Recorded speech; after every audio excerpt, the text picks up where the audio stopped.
Cheers, Stevie. Good afternoon, everybody. We inspect an awful lot of stuff in this industry, and we need to get better at getting better value out of that. This first graph here I got from the statistics section of the HSE website. This refers to hydrocarbon releases in the North Sea and looks at the primary cause of failure that led to those releases. If we look along the bottom, we can see things like external corrosion, internal corrosion, mechanical fatigue, erosion. These are all well-known, well-understood mechanisms that we're all familiar with. So most of these failures are predictable. And if they're predictable, that means they can be preventable. So why are we still having conversations like this? This is a conversation that I've actually had with an asset manager. I'm the handsome chap on the right over there. He's asking us, hey, why do we keep having failures? Because we do spend an awful lot of money on inspection. We inspect an awful lot of things, and we keep on having failures.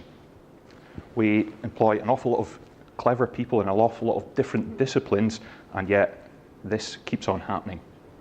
I'm going to introduce you to a concept now called the data pyramid. Some of you might have heard of this as the knowledge pyramid. And a quick nod back to Stevie's presentation. The first thing to note is there are no traffic lights on here. The red section at the top doesn't represent high risk. This is where we have an understanding of high risk, but that risk could be low. It's not red equals high risk here. If you're not familiar with this, don't worry about it. We'll take you through the stages. So the bottom section of this pyramid, this represents our data. Think of each one of these little blue dots as a piece of data.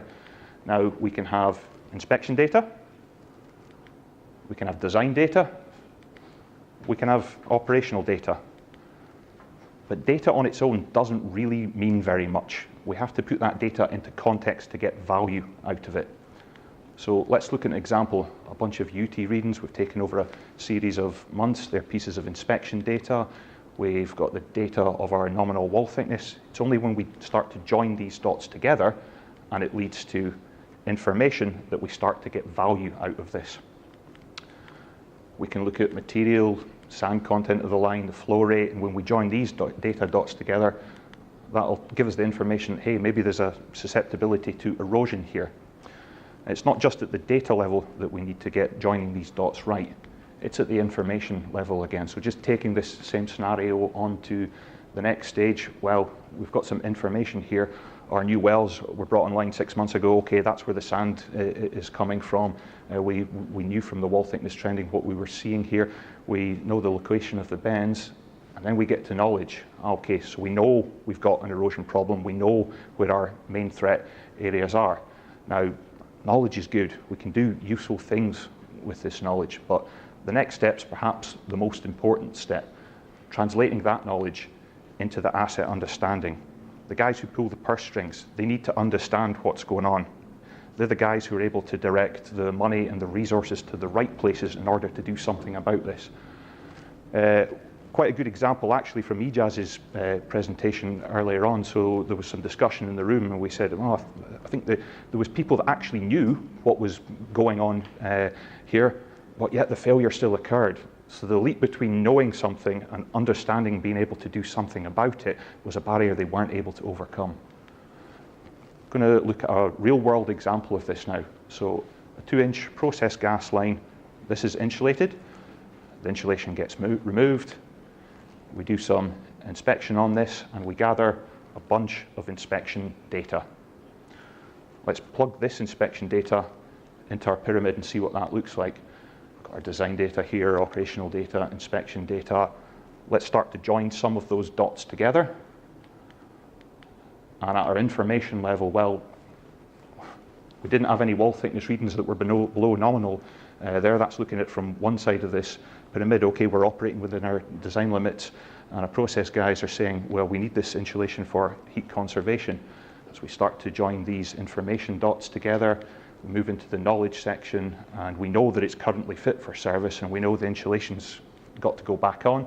So we reach the asset understanding that this is low risk, and the insulation needs to be reinstated.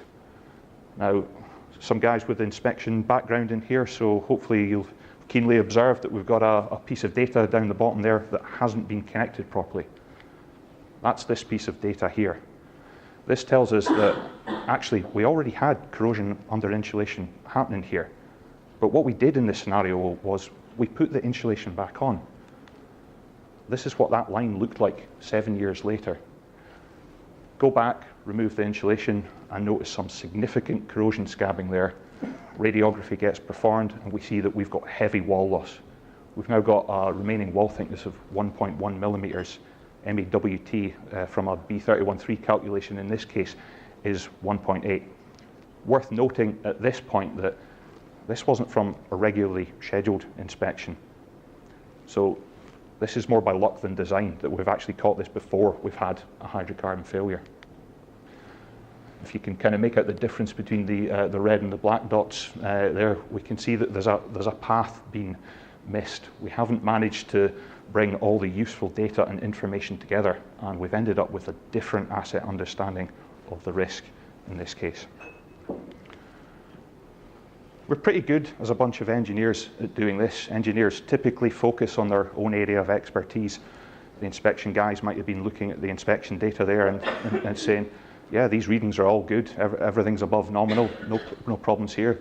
The process engineers looking at that and saying, yeah, we've got to get that insulation back on there. We need that for heat conservation purposes. What we need to be better at is bringing this cross-discipline knowledge together. I've sat in dozens of RBA sessions, I'm sure many of you guys have as well, and those sessions are always much more valuable if you've got a proper cross-discipline team in the room. So, yeah, it's important that these engineers communicate.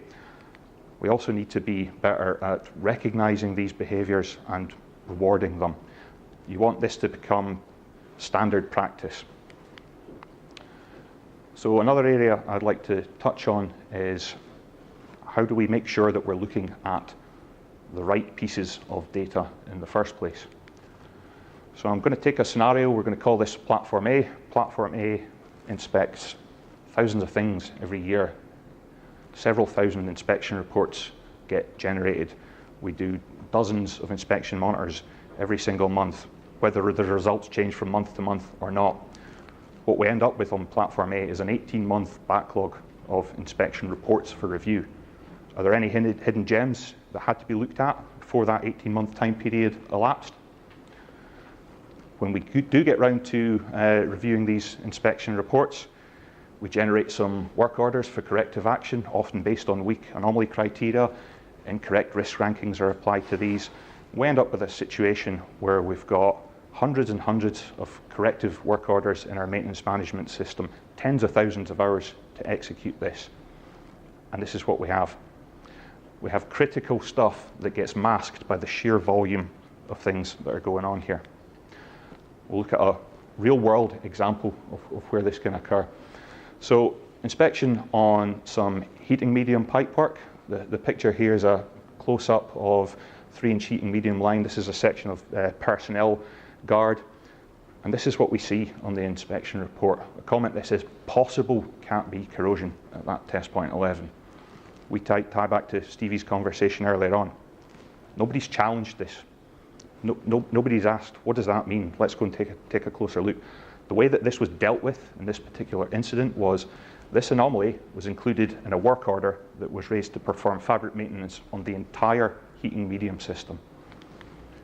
This is typically what the other lines in that system looked like.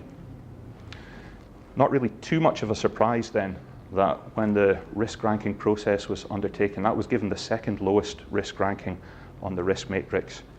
Skip forward 2 years, this is what we see. That's the phenolic foam spacer ring for that personnel guard that had been saturated with water. That caused the TSA coating to break down, and we had corrosion under insulation at this point. That led to a leak. Let's skip back a picture just to really emphasize this point.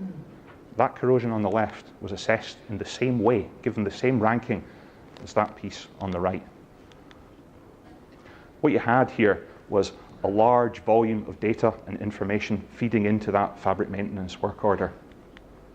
But you had that one critical piece of data in amongst it all, masked by that large volume.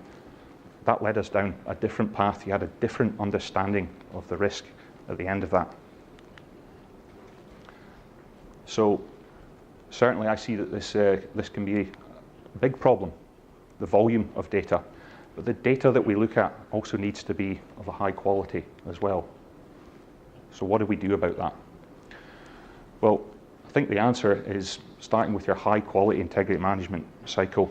So this is, again, a wee nod back to what Stevie was looking at here. Everything starts with a high quality RBA. RBAs are going to be a real focus area for the HSE in 2019, so heads up for everybody in the room. Research report 363, you might want to brush up on that. High quality RBA, that leads to high quality written schemes, and from that you get manageable inspection plans. We can cope with the amount of inspection that's been asked for offshore. So when it comes to do these things, this is what I typically used to see in my 7 years as an OIE, a really large work pack coming offshore with an awful lot of inspection lines on it, and it would land on the inspection team's desk and they would go like this. Let's ignore all that generic bump at the start. Let's skip to my inspection isometrics, and I'm going to inspect this pipework in the same way I've inspected every other pipework system I've ever done. Well, why did they do that? And what's the answer? We need to be getting much better at making that generic bump at the start really high quality to target them in the right place. What are the threats? What are you going to inspect? Why are you going to inspect it? And what are the techniques that you use to inspect that? When you get your inspection right in the first place, that leads to a smaller volume of inspection reports, but they're higher quality. And when you've got higher quality reports, it makes the review process easier. That review process is extremely useful, extremely valuable. That's where you catch things like the possibly Cat B corrosion, and you clarify, you question. But if you've got high quality reports in the first place, you don't have to do that quite so often. This is an iterative process. Like Stevie said, if you start with poor quality, that cycle goes round. Well, the same is true if you start with high quality. If you put these high quality results back into your dynamic RBA, everything benefits as a result.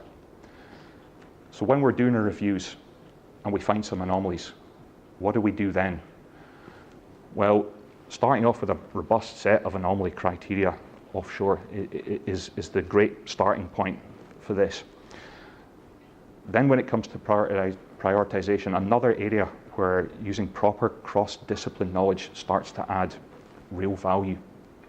And balanced anomaly content, what I mean by that is we've seen one end of the scale where you raise a fabric maintenance order for an entire system, and we've seen the dangers that can occur from that. The other end of that scale is where you're raising a work order for every single feature that's got a bit of missing paint on it. That's got problems in itself. We can see how that would be impractical to manage properly. So feeding this stuff back into your dynamic RBA is really important as well. If we look back to our heating medium example, when the RBA was being performed on that in the first place, the team on shore looking at their P&IDs and seeing, oh, personnel guard, they might easily come to the understanding that there is no CUI threat there. But we know better. We know that that's occurred, so that's the information we need to feed back into the RBA. And when we do that, that leads to a different understanding and it improves our future inspections. I'd like to leave you with a final thought here. We've been looking at this from one side of the pyramid. You'll see a presentation later on today which looks at the importance of collaboration. And I'd like you to consider the other sides of the pyramid in that context. Thank you.